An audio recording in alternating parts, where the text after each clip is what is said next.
स्वागत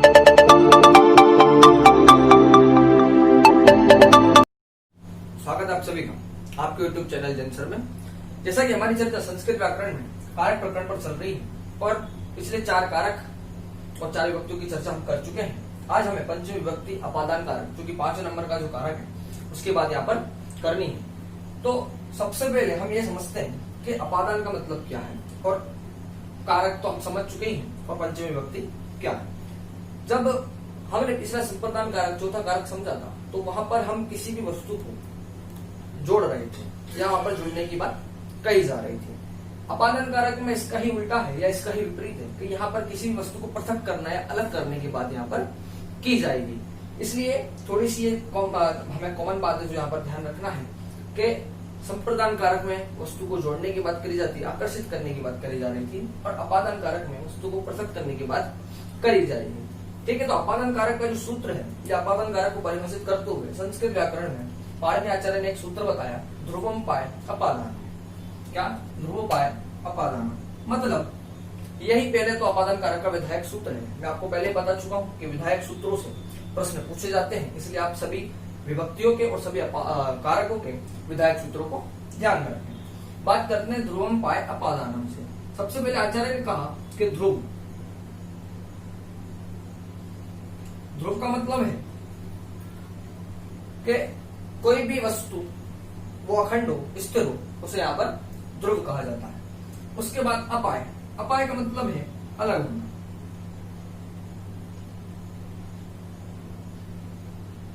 ठीक है, अपाय अलग होना। उसके बाद लिखा है अपादान, मतलब अलग, ध्रुव अलग होना अपादान है। कहने का मतलब यह है कि ध्रुव से किसी वस्तु का अलग होना, तो जो ध्रुव है वही अपादान है। हम यहाँ पर थोड़ी सी मिस्टेक क्या कर देते हैं कि हम अपादान कारक कहाँ लगा देते हैं कि जो वस्तु अलग हो रही है हम उस वस्तु में अपादान कारक लगा देते हैं, जो कि ऐसा नहीं है। जिस ध्रुव से या जिस वस्तु से कोई वस्तु अलग हो रही है, तो जिस वस्तु से अलग हो रही है वहां पर अपादान कारक लगेगा, ना कि जो वस्तु अलग हो रही है उसमें अपादान कारक। थोड़ी सी ये बात हमें ध्यान रखना है कि हम अपादान कारक कहां पर लगेगा? ध्रुव में। ध्रुव का मतलब है कि जो वस्तु से कोई वस्तु अलग हो रही है, तो जो जिस वस्तु से अलग हो रही है उस वस्तु में ध्रुव या अपादान कारक लगेगा, ना कि जो वस्तु अलग हो रही है उसमें लगेगा। ठीक है, जैसे एक उदाहरण के माध्यम से हम समझते हैं। मैंने लिखा है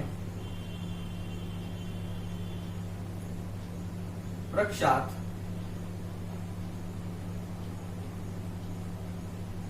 पत्राणि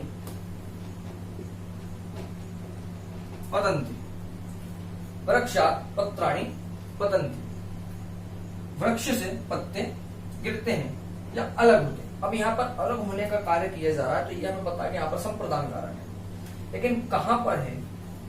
वृक्षात्, ये हमारा ध्रुव है, क्योंकि वृक्ष से पत्ते अलग हो रहे हैं, ना कि पत्तों से वृक्ष अलग हो रहा है। पत्तों में वृक्ष नहीं है, वृक्ष के पत्ते हैं या वृक्ष में पत्ते हैं। इसलिए यहाँ पर अपादान कारक कहाँ होगा? वृक्षात्, मतलब वृक्ष में अपादान कारक होगा। ध्रुव क्या होगा यहाँ पर? वृक्ष। और इसमें कौन सा कारक होगा? अपादान कारक होगा, क्योंकि जब पत्तों के गिरने की क्रिया जो हो रही है, तो वो पत्ते अलग हो रहे हैं, लेकिन किससे अलग हो रहे हैं? वृक्ष से। तो यही कहा गया कि ध्रुव, जो वस्तु अलग हो रही है, तो उस वस्तु को अलग करने में जो ध्रुव है या जिससे वो वस्तु अलग हो रही है उसमें अपादान कारक होगा, वो हमारा ध्रुव होगा। अब मैंने आपको कहा था कि ध्रुव जो है यहाँ पर, ध्रुव 2 प्रकार से यहाँ पर लिया गया है। ध्रुव चाहे चल हो और चाहे अचल हो, हमें दोनों ही प्रकार का ध्रुव हो उसमें यहाँ पर अपादान कारक लगाना है। क्योंकि कभी कभी ऐसा होता है कि ध्रुव जो है वो हमें चलायमान भी दिखाई पड़ता है और अचल भी दिखाई पड़ता है। जैसे वृक्ष है, ये अचल, ये जो एक जगह है स्थिर है, ये गमन नहीं कर सकता, चल नहीं सकता, एक ही जगह पर स्थिर। लेकिन कहीं कहीं हमें चल ध्रुव पे पता लगता है कि वो चलायमान है। जैसे उदाहरण के लिए मैंने लिख दिया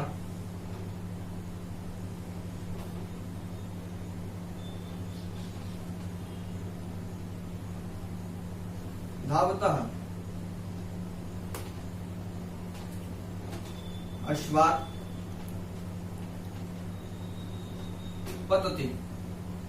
धावतः अश्वात् पतति मतलब दौड़ते हुए घोड़े से गिर गए। तो अब दौड़ता हुआ घोड़ा जो है वो यहाँ पर क्या है, चल ध्रुव है, क्योंकि वो चला है, घोड़ा दौड़ रहा है, लेकिन हमें वो नहीं देखना है कि घोड़ा दौड़ रहा है कि नहीं दौड़ रहा है। लेकिन उस पर से जो गिर गया तो वो घोड़े से अलग हो गया, घोड़ा और वो वस्तु भिन्न भिन्न हो गए। तो वहां पर भिन्न भिन्न हो गए तो वहां पर कौन सा कारक कारक हो गया, अपादान कारक हो गया, क्योंकि वो अलग हो गया। और अपादान कारक वहां पर कहाँ लग गया, कि दौड़ते हुए घोड़े वहां पर अपादान कारक लग गया। इसलिए थोड़ी सी हमें एक बात ध्यान रखना है कि चाहे ध्रुव चल हो या अचल हो, हमें हमेशा ध्रुव में ही क्या लगाना है, अपादान कारक लगाना। और ध्रुव क्या कहलाता है, कि जिससे कोई वस्तु अलग हो रही है, ना कि जो वस्तु अलग हो रही है। ठीक है, बात करते हैं अब थोड़ी सी हम पंचमी विभक्ति की, कि पंचमी विभक्ति कैसे होती है अपादान कारक में। अपादान कारक में पंचमी विभक्ति होने का भी एक सूत्र बताया है।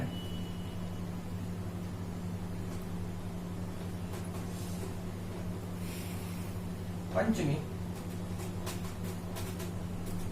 अपादान मतलब अपादान में पंचमी विभक्ति होती है। जो उदाहरण हमने यहाँ पर लिए हैं, हम उस उदाहरण को वहां पर लेके पंचमी विभक्ति लगाते हैं। जैसे पंचमी विभक्ति करने का जो सूत्र है वो क्या है, कि अपादान है पंचमी, या हम इसको यूं भी बोल सकते हैं कि पंचमी अपादान है। बात एक ही है कि अपादान कारक में पंचमी विभक्ति होती है। ठीक है, एक उदाहरण यहाँ से ले लेते हैं हम, जैसे हम ले लेते हैं वृक्षात् पत्राणि पतन्ति।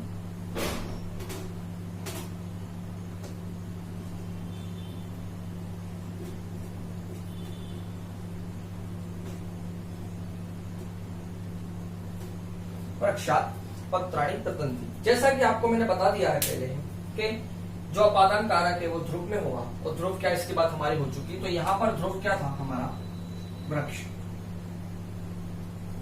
यहाँ पर ध्रुव क्या था हमारा, वृक्ष। तो यहाँ पर ही हमें पंचमी विभक्ति लगानी, या अपादान कारक में पंचमी विभक्ति कहां पर होगी, अपादान पंचमी सूत्र के माध्यम से पंचमी विभक्ति ध्रुव में ही होगी, जहां से वस्तु अलग हो रही है या जिससे वस्तु अलग हो रही है, जो यहाँ पर ध्रुव कहा जा रहा है उसमें ही पंचमी विभक्ति होगी।